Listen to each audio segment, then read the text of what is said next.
Hello out there, all you wonderful people. This is Andre, the Game I Dig. I thank you once again for lending me your time and your ear listening into another Gamers Thoughts discussion. And the last one for 2021. I'm pretty much just going to give the AGT discussions a rest for a week. Mostly so I can post all of them to YouTube and catch up. And this one's going to be the last one that I release this year on Anchor and podcast platforms and stuff. Again, so that I can give it time to marinate and other places for me to get those posts up that I've been wanting to make, but just haven't had the chance to do. That said,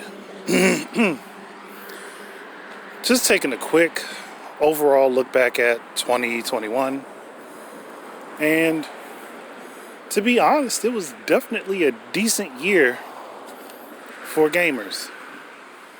It wasn't the best year because obviously there was a lot of stuff that got pushed back, especially in the camps of Microsoft and Sony. A lot of things got pushed back, but that's going to happen. We're in a pandemic. There's a chip shortage for everyone, not just in gaming, for technology. So that weighs kind of heavy on everything because a lot of our world now is steeped in technology. A lot of it is. But if you were a gamer, you had a lot of different options of stuff to play. I mean, Microsoft finally at the end of this year, the last couple of months of the year, made xCloud available to people who have Game Pass, which was a brilliant move. On top of having their normal Game Pass stuff, now you have the option to play it through the cloud without having to download it. Whether you're playing on the Xbox One or one of the Series consoles or on PC or mobile. So it was a good move for them to do that. Now, obviously, some stuff can be tweaked, can be worked on with it, but in the long run it's good. And hey, EA Play being bundled with Game Pass for PC finally launched, even though I think it's still in beta. But you have the option, and it does take over your Origin account for people that might not know. So if you have a bunch of stuff on Origin already, you could pretty much delete the Origin application launcher off of your computer and just run with the one that works through EA Play, and you'll have all of your stuff. It's the same account, just for those who may not know. Nintendo actually got a lot of really good games this year, and a lot of games that are on multiple platforms are better known for being on the Switch than they are across multiple platforms. And that's because Nintendo does do some diligence when it comes to talking about their indie games. It's not so much for the Microsoft and Sony camp unless it's a specific game that they're really trying to promote themselves. Whereas Nintendo kind of gives you a little bit of everything from everybody. Several more of my videos have actually come to pass as far as the Pitch for Switch series. So at this point, it's just to wait and see how many of them actually happen. Then there was the Smash controversy that was ongoing this year with people finding out about the stuff with the grooming and minors being, taken advantage of by people that were part of the events and hosting it. And this is outside of Nintendo's, spectrum or scope of involvement, which is why Nintendo pulled away from that, and a lot of people got upset about it, not understanding what was going on behind the scenes. And then we come to find out a lot more is happening than we thought. And it even bled into the Splatoon tournament, which ended up getting shut down because of it. Again, people used parents and didn't know. Parents didn't know because they think, oh, it's Nintendo. Nintendo's for families, whatever. That means kids can play. Kids are safe here. not understanding that there are some people just taking advantage of the situation and then using it to point a finger at Nintendo and say, oh, they're the bad guys. In this situation, they're not. Sometimes they are. This one, they're not. There's ongoing litigation for Joy-Con drift, which shouldn't just be Nintendo, and I don't think it is just Nintendo. I think also Sony's being sued for the drift on the PS5 controllers. Don't hold me to that. I believe I heard about it, but just don't hold me to that. Because analog drift has been a thing since analogs have been used on controllers. Analogs can get stuck. It's just messy. They can be fixed, but they can also very easily get stuck.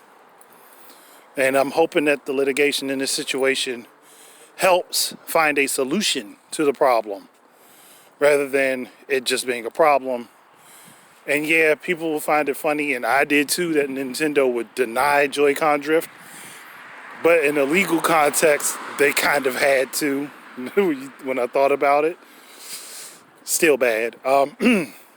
And we got to see Nintendo's pettier side come out.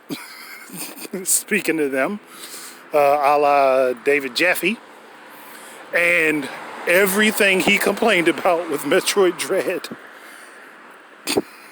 they did a tutorial for, and have been doing tutorials, and are still doing tutorials. Just to tell people, hey, this game isn't that hard. All you have to do is actually figure it out. And the game tells you what you need to do, which is what makes it worse. But then we also had a stint of people pirating Metroid Dread, knowing that there are a bunch of people who are fans of the series and wanting it to be able to get more games. And not everybody is just a fan of Prime. I mean like full fans of Metroid as a whole, not just the Prime games. Some people are actually fans of the 2D games. And yes, we want to see more of those. And no, Metroid Dread, while playing in a two-dimensional field, is not a fucking indie game like some people like to claim. Yes, I know I'm running through a bunch of subjects all at once. And then we have the crowd still going back and forth about the Nintendo Switch being an 8th gen platform and that everything else is 9th gen. But, as I have made the argument before, you could argue that both the Series X and S are both 8th gen consoles. More so the S than the X because, you know, the Xbox One X is considered to be more powerful than the Series S. But the Series X and S work backwards with everything that comes from the Xbox One. And guess what? Because of xCloud, now you can play Series S and X games on the Xbox One. OG model up to the X. So there you could strongly argue that the Series consoles are 8th gen and just an extension of the Xbox One. You could argue it, is all I was saying. More news that people were disappointed about, and that is that Kingdom Hearts comes to the Switch as cloud versions. Now, I did my discussion on this and said, yo, you know what? For 1 and 2, you have no excuse. Those could have been put on a cartridge. 3, I'll give it to you. I'll give you 3. Even though I don't even think that one necessarily couldn't have been on the cartridge either. But I'll give you 3 to be a cloud version because I know that was much larger in size, file size, than the others were. And the others were on the PS3, fully on a disc. So it was plausible for it to be put on the Switch. No problem.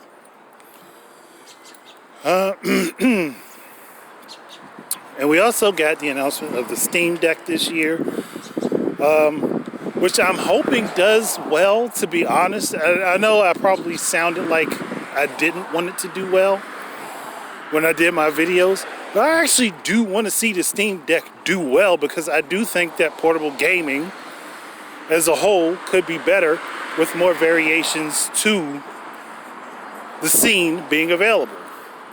My only problem is that now we don't have games that are built for a portable device, meaning stuff like the things that the 3DS and the PSP and the Vita and the DS did, and all iterations of Game Boy and other handheld consoles. That stuff is going to be lost now, outside of, ports of those games and remasters of those games. But they're not going to be made with the same intention in mind anymore. And that is in part due to the Switch. So you can blame Nintendo for that. I do. Another thing that was announced was that the Nickelodeon All-Star Battle, and people were saying that it was going to be a smash killer. We see how that turned out. Moving on. The Game Awards, they weren't that great. They weren't horrible, but they really weren't all that interesting. It's like the few things that they do that are really good, they don't focus on. And then after that, it's always a mess. It's like always messy. But I've already done a discussion on that. I think that they're getting better, because over time they've improved some things. But one thing, Jeff Keighley, please lock down a central focus for the awards. Lock down a central focus of categories that don't change every year. You cannot constantly change the categories and expect everyone to always be interested, because we have nothing that we can truly speculate about until you announce the nominees in the categories, and then most of the damn categories have the exact same nominees. So please, fix that shit. I think I've already said that though, and again, I had a more detailed discussion that went over this much, much better. And then we got Nintendo's final Indie Direct, or presentation of the year, which was pretty decent. They had a lot of stuff that looked really cool, and I know that the majority of these games are going to be multi-platform, so there's a lot of stuff to look forward to. And Nintendo has been killing it with the Switch this year, even with chip shortages. And the OLED did much better than people thought it was going to. And I say people in general being the loud mouths that just said, nope, this is not going to do well. I was on the side of let's wait and see. Let's wait and see how well it does. And it took off. It took off and sold well at $50 more over the original Switch, while still including the same internal hardware. I think outside of the fan that's in it, I think the fan in the OLED model is a little bit smaller. But that's about it. And Sony and Microsoft are having trouble with moving their hardware. Not because they're having trouble getting it to sell when it's out, just because there's, again, chip shortages, meaning they can't produce as much. Which for Microsoft, going back to what I was talking about earlier, them having Game Pass and xCloud has been a godsend for them. Because it means that you don't need to get a new platform in order to play the newer games. Now, I do hope that xCloud opens up to allowing you to play any game that's on your account, because that shit would be amazing. And that would also mean that you have more variety to play, but currently it's just the stuff that's on Game Pass. And I think that's why it's still in beta. Sony, unfortunately, doesn't have anything that's like that, that's comparable outside of PlayStation. It's not PlayStation. Oh, crap. I knew what it was. PlayStation Now. There we go. But that really hasn't gone very far for most people. It really has not. And then there was a whole lot of outrage about the expansion pack for Nintendo Switch Online, and a butt ton of people paid into it anyway after being outraged. So I'm like, okay, cool. You complained about it, and still put your money into it. You shouldn't be complaining then. Just don't complain about it if you're gonna still put your money in it. Been saying that forever. People still did it anyway. People still did it anyway.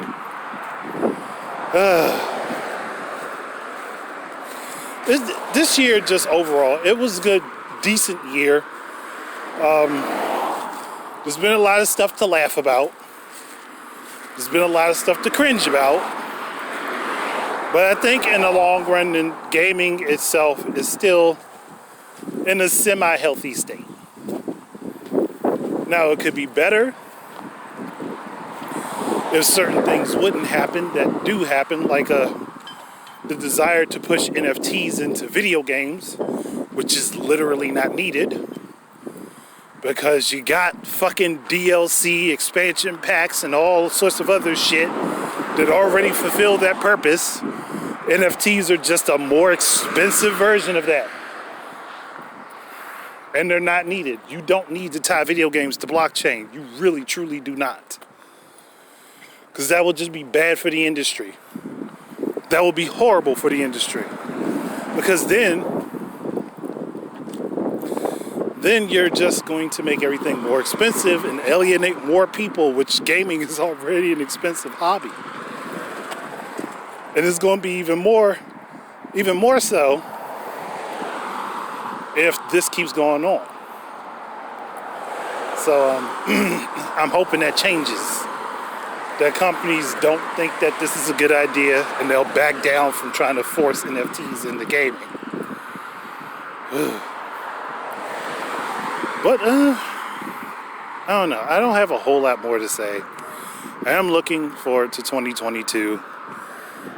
Seeing where things go. There's more stuff that I'm planning on doing for my various channels on social media, and hopefully I'll see growth there, and hopefully you guys will join for the ride.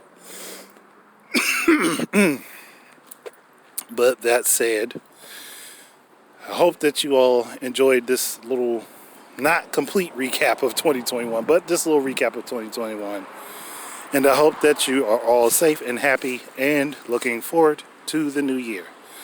Thank you guys very much for listening again. Keep your eyes and ears out for more stuff from me. And until the next time, enjoy your games. Peace out, everybody.